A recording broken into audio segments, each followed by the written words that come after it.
On this week's edition of New York Now, it's Pride Month. We'll discuss issues affecting the LGBTQ community with those who represent it. Congressman Sean Patrick Maloney is the only openly gay member of Congress from New York, and he wants new federal protections. State Senator Brad Hoylman is the only openly gay member of the state Senate, and he says there's still more to do in New York for the LGBTQ community. And Kiara St. James from the New York Transgender Advocacy Group highlights the challenges faced by trans people of color. Plus, Karen DeWitt is here with the news of the week. I'm Dan Clark, and this is New York Now. Today, the Senate majority will pass legislation. We will pass a law prohibiting it, and we will take them to court challenging it. Get another stand for New York. Welcome to this week's edition of New York Now. I'm Dan Clark. This week, we're taking a closer look at issues that affect the LGBTQ community in New York and what state and federal lawmakers want to do about it. But first, Karen DeWitt is here with the news of the week and more. Karen, thanks for being here as always. Sure thing. So Karen, this week the governor had a quarantine order. Finally, he's been warning about it for days, but he finally announced this week that people coming to New York from other states that are stricken by COVID-19 will have to quarantine for 14 days. This is a rolling list of states. Tell me what we're hearing about it. Well, it's really a reversal of fortune for New York because, as we all well remember, we were at the epicenter of the disease, and states like Florida were saying New Yorkers who came there had to quarantine for 14 days. And now Florida, Texas, several other states, if visitors come from there to New York, they'll have to quarantine now. Or if New Yorkers want to go visit those states, when they come back, they'll have to quarantine. I mean, technically, it's a travel advisory, and it's going to be hard to enforce. But if they do catch you, you could face a $2,000 fine. So that's some incentive for people to obey this rule. The larger issue here, though, is there's no coherent federal policy. And I guess there's not going to be one during this pandemic. And so at certain points in time, some states are going to do well. Some states aren't going to do well for various reasons. I mean, the criticism of the states that aren't doing well now is they reopen too quickly. But the virus is very mysterious, and it just seems like it could come back places and wane places, and this is going to go on for some time. The governor said on Thursday that they are going to be making random inspections of people who have flown into New York from states like Florida, like Texas. I think there's about a dozen states that are on this list that you have to quarantine if you're coming from. What are we hearing about the response to that notion that the state is going to have these random inspections? Well, I guess that's one way to, scare people into obeying. In some ways, you could argue that the quarantines aren't really that hard to do right now because there aren't that many things open. A lot of people are afraid of going out. So essentially, you have to stay home, or if you're visiting family, you have to stay with them and make sure that you do all the precautions and that you got to get someone to do your grocery shopping, and then you're fine. So also this week, there was a cut from the state. I don't know if it was proposed or if it was enacted from the state to local governments. I think it was somewhere like 20%. I think it was the Conference of Mayors that tweeted it out, and nobody knew about this. It was just made. They were told about it. What is this all about, Karen? That's right. These various cities who have fiscal years that begin July 1st were told that they were going to only get 80% of the aid that was promised to them in the state budget. And Governor Cuomo and his budget director, Robert Mujica, had been threatening that without the federal Congress acting, which they haven't acted yet, the state's running out of money. Everybody's going to get a 20% cut, schools, hospitals, local governments. The catch with this, though, is the governor's budget office is saying it's a temporary cut. So if they do get the money restored, then cities will get their full allocation. The problem is cities aren't allowed to run a deficit. So they have to start acting July 1st. They're going to have to furlough people or do layoffs or borrow money from somewhere else or make some big cuts. So the cities are pretty nervous about it, although when I did talk to the New York State Conference of Mayors, they did say that they understand the situation. They know that, the money isn't being spent on something else. It's just that the money's not there. So it's, it's still just adding to the uncertainty of the times. All right, Karen DeWitt, we'll leave it there. Thanks for starting the show with us this week, as always. Let's turn now to the LGBTQ community. The Supreme Court ruled earlier this month that workers couldn't face discrimination because of their sexual orientation or gender identity. But some members of Congress say that ruling wasn't enough for the LGBTQ community. Congressman Sean Patrick Maloney is one of those lawmakers. He's actually the only openly gay member of Congress from New York State. We spoke about what he wants to see done at the federal level for the LGBTQ community and how his identity has affected his work in Congress. Congressman Maloney, thank you so much for being on New York Now this week for the special Pride edition. Thank you so much. My pleasure. So earlier this month, the Supreme Court had a ruling that said that LGBTQ people can't face discrimination at work under current civil rights laws. And Democrats have said that's a good step forward, but it doesn't do enough for the community. You're one of those Democrats. Tell me why. Well, look, it's an historic ruling, and it includes for the first time LGBTQ people in the text of the Title VII of the 1964 Civil Rights Act. So that is a landmark decision, and none of us should minimize that. But when you look at the Equality Act, which is a separate piece of legislation which would also write us explicitly into the civil rights statutes, we think it is a very important thing to memorialize it in statute so people don't have to go around suing for their rights, so that those rights are guaranteed by the plain text of the statute. And so while this is a huge deal, and no one should minimize how this will change the lives of millions of Americans out there who had no protection before, we still should pass the Equality Act. We've done so in the House, I should point out. It's sitting on Mitch McConnell's desk. He should pass it.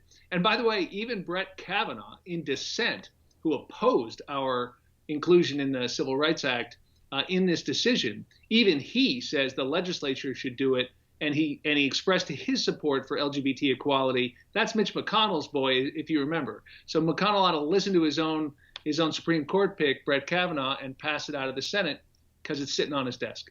So let's drill into the Equality Act, because it's a very broad piece of legislation, focused on the LGBTQ community, but it covers a lot of areas. Can you kind of explain what would be covered under this in terms of how the community would be protected from discrimination in different areas of the law? Right. Well, so what the Equality Act does is it is designed to make sure that in all areas of federal law, there is no discrimination permitted against people on the basis of sexual orientation or gender discrimination. Pretty simple. And it can run the gamut from accommodations to jury service to participation in all sorts of things like the census. The point being that wherever the federal government is acting, it must not discriminate on the basis of sexual orientation or gender identity. And that would put us on an equal footing, no better, by the way, but no worse than other protected groups who are currently protected under those statutes on the basis of race or national origin or gender or disability. This would simply include sexual orientation and gender identity in that. And I would hasten to add the same religious exemptions that provide some freedom of religion in those other categories would apply to us as well, meaning no one's going to have to marry gay people in their church if it's against their religion. There are protections for religious freedom. But that's very different than some of the arguments to expand a concept called religious liberty to discriminate against us.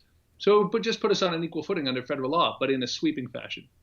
You know, Republicans, especially the president, when you push them, they seem to give a stance that they are in support of gay rights that's very broad. They seem to indicate that they support that. Sometimes it's to get voters, other times it's just to pander. Why do you think that Republicans in the Senate are so hesitant to bring up the Equality Act?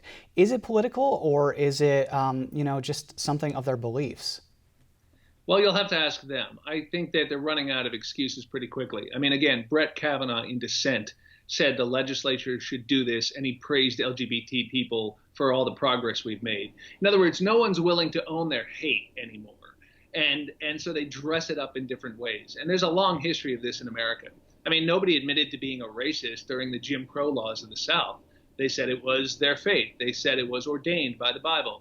They found other ways to describe what they were doing as good, when in fact it was flat out racist and evil. And the same is true against our community. It is still okay to dress up hate against us as some sort of religious belief, and to expect the federal law to sanction that, or the Constitution to bless it. And we must resist that. It's wrong. So in New York, we already have certain advances for the LGBTQ community. We recently passed a ban on conversion therapy. This year, the state approved gestational surrogacy for its legalization. What other areas do you think could be expanded federally that could gain momentum to pass that would benefit the community? Well, I think it's very important that we be visible in all the things like the census and that we not be erased from the data. I think it's very important that we double down on our efforts to protect the transgender community, particularly transgender people of color who are still exposed to violence at a horrific rate. And so there's much more we could do to be proactive. So much of our work up to now has been, in a way, on defense, right? Trying to just prevent people from throwing us out of the military or prevent people from denying us health care. But the truth is we can support LGBT communities, not just free us from active hatred and discrimination, but we can provide better services, we can provide better accounting, we can have better research and visibility into the problems facing, say, teens who are disproportionately homeless, because they've been abandoned by their families. There's lots of areas where LGBT youth, communities of color are underserved, and we can do a much better job at the state and the federal level on that. Before I let you go, you're the only openly gay member of Congress from New York, and I'm wondering, from your perspective, does that change your perspective on some issues that you face in Congress? And do you ever feel like you're treated differently by your colleagues because of that? Well, of course it affects my perspective. I think when you know what it's like to be shut out just because of who you are, it hopefully gives you some solidarity with people who are experiencing discrimination on other bases. Right. And I think that those of us who remember that Stonewall was a riot stemming from police brutality should build solidarity with people who are right now fighting for justice around the issue of police brutality against communities of color. And so in Congress, what has happened is when I got there, I faced flat out legal discrimination. My family couldn't have health insurance under the Federal Defense of Marriage Act. People have a hard time remembering that it was just a few years ago that it was illegal under federal law for a family like mine to be included in my health insurance. We've ended things like that, thank goodness. And there's other areas where mostly now my colleagues, I find, on the conservative side will be patronizing to me. They'll say things to me like, we're praying for you, or we're all sinners. They'll say, we want you to know you're welcome here. And maybe it shouldn't, but that tends to frustrate and anger me. They'll say things like, I voted against the Equality Act, but you know where I stand on your husband Randy, and I will increasingly say to people, spare me. Where you are on our issues is where you vote, and you're not my friend if you think my family doesn't count as much as yours. So we'll work together professionally, but we're not friends. And I think that loving but persistent pressure on a personal level can change votes and change attitudes. I'm tired of letting people off the hook for discriminating against our communities. We've won nearly every legal battle there is, in the courts for sure, increasingly in legislatures. We're not asking for our basic rights anymore. Those are guaranteed to us. And it's not okay for people to act as though they own the institution and the rest of us are there on their good graces. All right, Congressman Sean Patrick Maloney, really appreciate your perspective on this. Thanks for being here. My pleasure. While federal lawmakers rarely agree on legislation to benefit the LGBTQ community, that's not the case in New York. LGBTQ New Yorkers have celebrated some major advances in the last decade. New York legalized same-sex marriage before the Supreme Court. Just last year, the state outlawed discrimination against LGBTQ New Yorkers. But Democrats in New York say they plan to do more. State Senator Brad Hoylman is the only openly gay member of the Senate. We caught up over Skype. State Senator Brad Hoylman, thanks for being on New York Now this week for this special Pride edition. Thanks for having me. So, Senator, over the past decade, the LGBTQ community has won some major victories in New York. The state legalized same-sex marriage before SCOTUS made it legal nationwide. Last year, we had Gender Pass, which outlawed discrimination based on gender identity and sexual orientation. And then this year, the state legalized gestational surrogacy, a bill sponsored by you. There's just been a lot that's happened. So my question to you as the only openly gay state senator in New York is, what's left? Well, there's a lot left, and because we have such a hostile federal administration, and don't forget that we banned so-called LGBTQ conversion therapy and passed the Child Victims Act, which allows a lot of LGBTQ adults to file claims against their abusers or the institutions that may have protected them. But there are a lot of items I should add that we're working on too, including making it easier for transgender people to change their gender identification on official government documents like their driver's licenses. It's very difficult to do in New York State, actually. We want to help LGBTQ seniors. I have a legislation that would establish an LGBTQ senior Bill of Rights in assisted and nursing homes. We want to make PEP and PrEP more widely available. By just walking into a pharmacist, we could save countless state dollars, as well as protect the lives of LGBTQ young people who might be right now engaging in risky behavior. But we're really looking at some of the uncharted territory at the state level, which involves transgender New Yorkers who have only just received statewide protections, as you mentioned, last year. But a lot of transgender women of color in particular are impacted by an outdated penal statute that allows them to be arrested simply for the purposes of hanging out and looking different than most people. And that happens, hundreds of times over the course of the last few years, and leads to some of them actually losing their liberty. So we call it ending the ban on walking while trans, but it's one of the top priorities for me and for the LGBTQ movement here in Albany. So that bill would repeal part of the penal code that is loitering for the purpose of prostitution. Tell me how transgender people got caught up in that part of the law.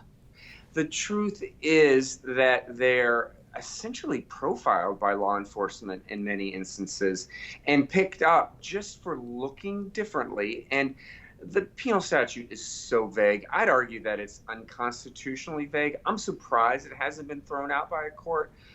Because it hasn't, I think it's up to Albany to do that. It would be an enormous advancement for transgender folks, in many parts of the city. It's mostly a city issue, and across the 5 boroughs. So we've picked up a lot of support. I now have 32 Senate sponsors, officially enough to actually pass the bill if we get it to the floor. So let's turn to COVID-19 for a moment. You have a bill that would direct the Department of Health to collect data on LGBTQ New Yorkers that are diagnosed with the disease. Tell me why you want the state agency to track that data and what it would be used for. Well, LGBTQ data collection is so important. We haven't seen enough of it at any level of government. We certainly understand that the LGBTQ population is disproportionately impacted by COVID because of the fact that LGBTQ people are likely to be impoverished, be members of a minority community, and have some of the same susceptibilities to COVID-19 as other populations, including race and class. So I'd like to know what that information is, and this legislation would ensure that that information be available. Let's not also forget the fact that many of our community are HIV positive too. Many are homeless and in need of assistance in that regard with their health care. So all of those make our community more susceptible to COVID-19. I'd like us to start tracking that information, and from there we can devise policies to make our community healthier during a pandemic. Look, this isn't our first pandemic for the LGBTQ community, so we know something about the fact that data and science are so important to make good policy.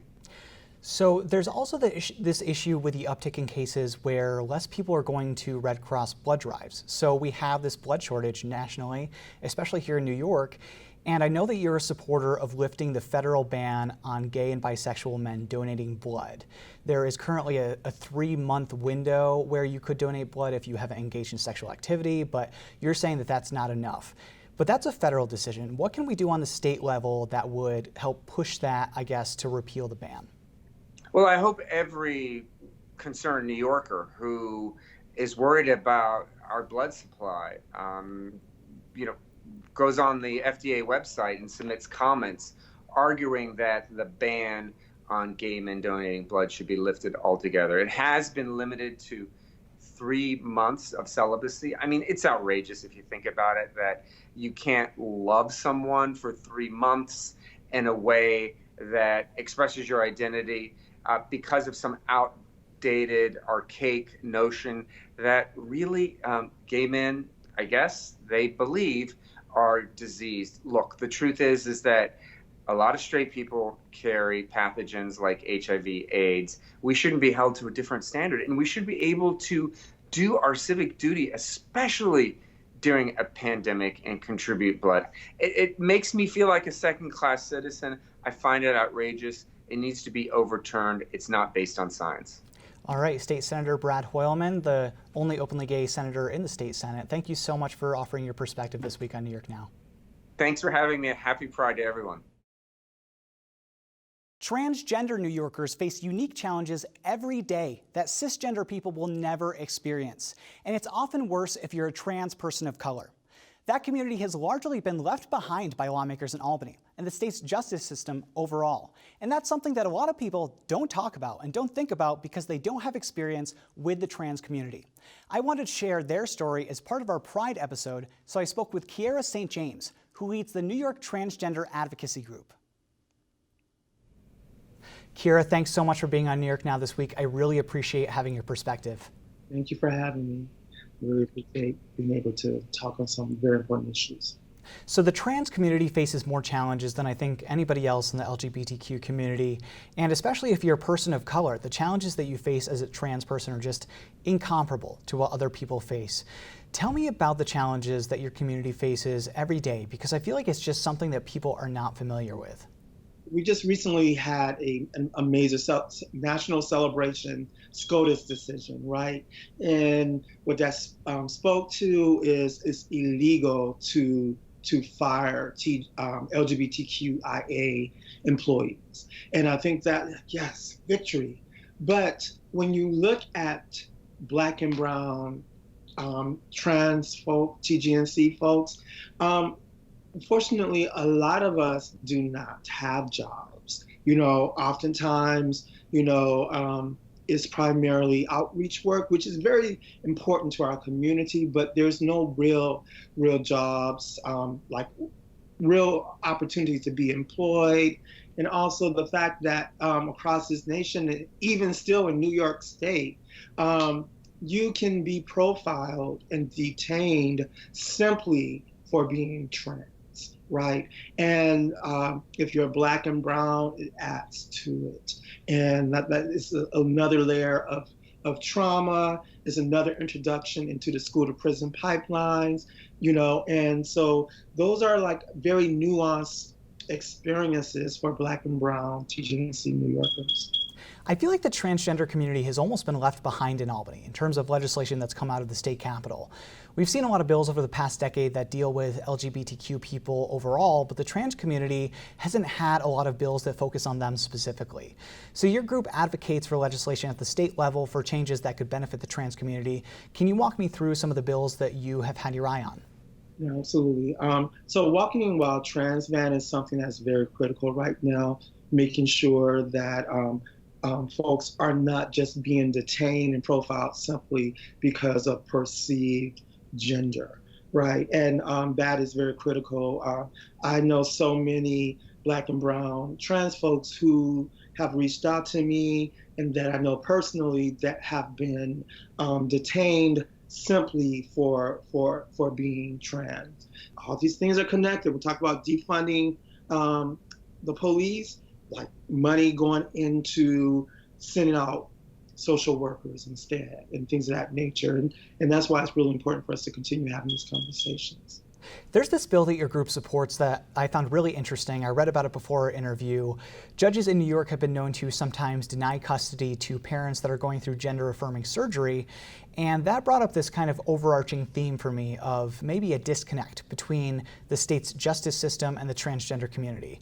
And that counts for members of law enforcement as well. Why do you think that this disconnect exists between trans issues and members of law enforcement and the justice system overall? I think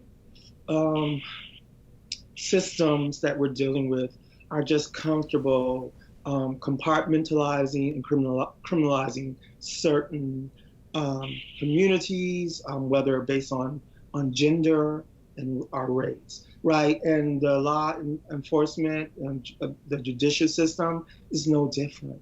you know, and that's one of the reasons why I was very adamantly demanding like what we call our advocacy fellows, where we personalize the abstract, getting TGNC New Yorkers to shadow for a week with elected officials. You know, one of the main reasons marriage equality was a fight, but it got passed eventually simply because a lot of the Republicans in particular, they had staff members coming out as LGBT.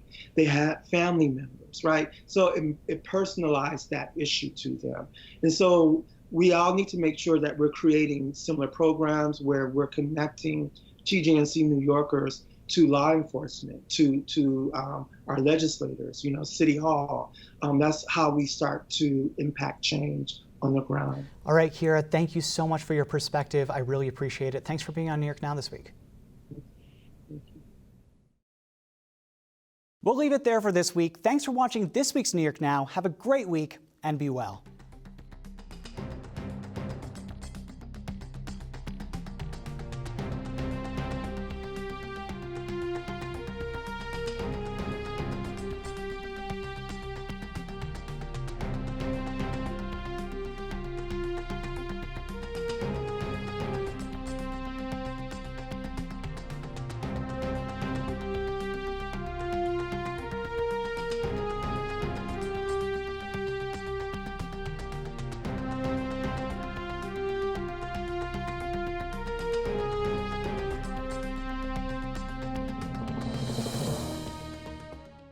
Funding for New York Now is provided by WNET.